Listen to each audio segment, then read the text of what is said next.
নমস্কার বন্ধুরা, সুতপার হেসেলে আপনাদের সবাইকে স্বাগত জানাচ্ছি।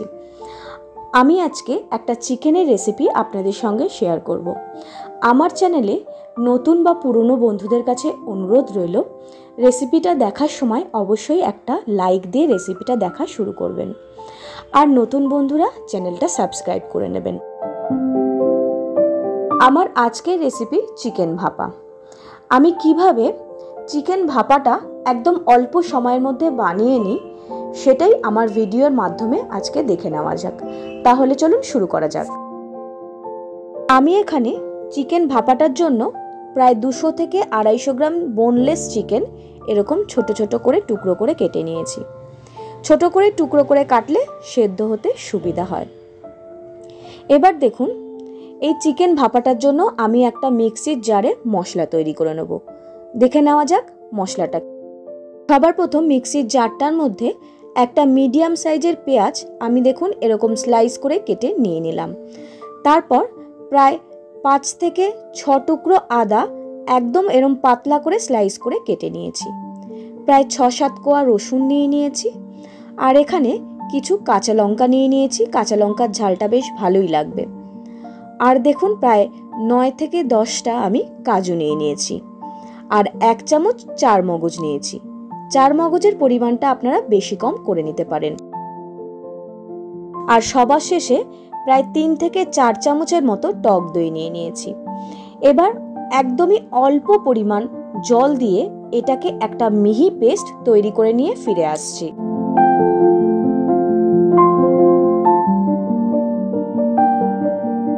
দেখুন পেস্টটা আমার তৈরি করে নেওয়া হয়ে গেছে, আর পেস্টটা ঠিক এতটাই মোলায়েম হবে।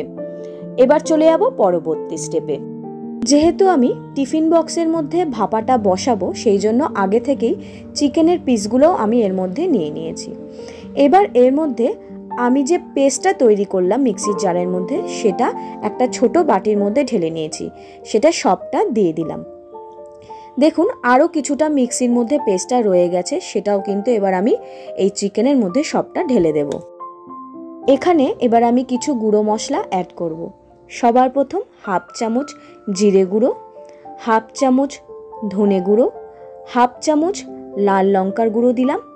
আপনারা নিজস্ব ঝাল অনুযায়ী দেবেন। আমি যেহেতু বেশ কিছু কাঁচা লঙ্কা দিয়েছিলাম, সেই জন্য আমি কিন্তু লাল লঙ্কার গুঁড়ো 1/2 চামচ দিলাম।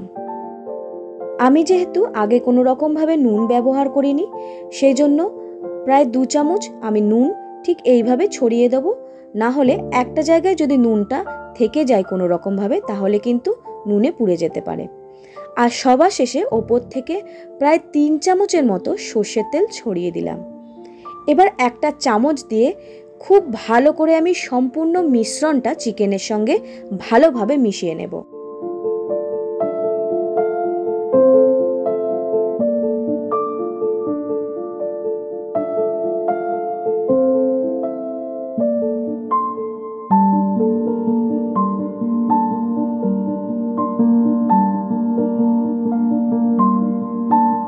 দেখুন চিকেনের সঙ্গে সম্পূর্ণ মিশ্রণটা আমার খুব ভালো করে মিশিয়ে নেওয়া হয়ে গেছে। ওপর থেকে এবার আমি 3 থেকে 4টে চেরা কাঁচা লঙ্কা দিয়ে দিলাম, আর কিছুটা ফ্রেশ কসৌরি মেথি ছড়িয়ে দিলাম, আর সবার শেষে 1/2 চামচ গুঁড়ো গরম মশলা দিয়ে দিলাম। এবার টিফিন বক্সটা ঢাকনাটা আটকে দিয়ে এটাকে আমি 10 মিনিট ঢেকে রেখে দেব। টিফিন বক্সটা যতক্ষণ ঢেকে রাখা রইল, আমি এদিকে একটা কড়ার মধ্যে কিছুটা জল গরম করতে বসিয়ে দিলাম। আমি কিন্তু এই জলের মধ্যেই চিকেনটা ভাপা বসাবো, সেই জন্য দেখুন জলটা গরম করতে দিলাম। দেখতেই পাচ্ছেন জলটা কিন্তু ফুটে উঠেছে। এই সময় গ্যাসের ফ্লেম একদম লো করে দেব, দিয়ে আস্তে করে টিফিন বক্সটা আমি জলের মধ্যে বসিয়ে দেব। দেখবেন টিফিন বক্সের ঢাকনার কাছে জলটা যেন কোনো রকমভাবে ঠেকে না থাকে, যেন নিচের থেকে একটু ঢাকনা পর্যন্ত ডিস্টেন্স থাকে। এই অবস্থায় আমি কড়াটা ঢেকে দিয়ে একদম গ্যাসের ফ্লেম লো রেখে প্রায় 20 থেকে 25 মিনিট পর ফিরে আসছি।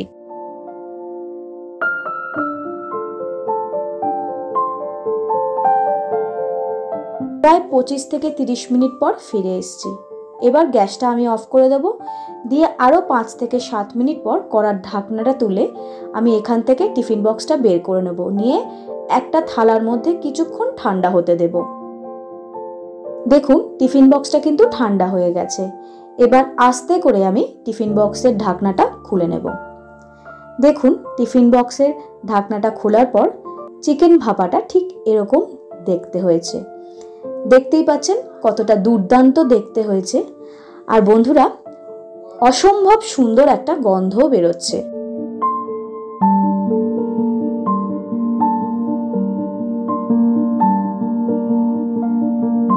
আর দেখুন টিফিন বক্সের ঢাকনাটা খোলার পর আমি ওপর থেকে 1 চামচ সর্ষের তেলও ছড়িয়ে দিয়েছি। এবার একটা চামচ দিয়ে আমি সম্পূর্ণ চিকেন ভাপাটা খুব ভালো করে মিশিয়ে নেব। কেননা ওপরে যেহেতু আমি কাসৌরি মেথিটা দিয়েছিলাম, সেই জন্য কাসৌরি মেথিটা চিকেনের সঙ্গে পুরোটা মিশে গেলে দুর্দান্ত খেতে লাগবে। দেখুন ঠিক এইভাবে কিন্তু আমি মিশিয়ে নিয়েছি। এবার একটা চিকেন চামচের মধ্যে তুলে দেখুন হাত দিয়ে আপনাদের দেখাচ্ছি চিকেনটা কতটা নরম হয়েছে বা সেদ্ধ হয়েছে। বন্ধুরা, এই চিকেন ভাপাটা আপনারা পোলাও, রুটি, পরোটা সব কিছুর সঙ্গে অনায়াসে খেতে পারেন। দেখবেন দুর্দান্ত লাগবে। একবার আপনাদের কাছে অনুরোধ রইল, ঠিক এই প্রসেসে আপনারা বাড়িতে দেখবেন আর ভালো লাগলে অবশ্যই কমেন্ট করে আমাকে জানাবেন। নমস্কার।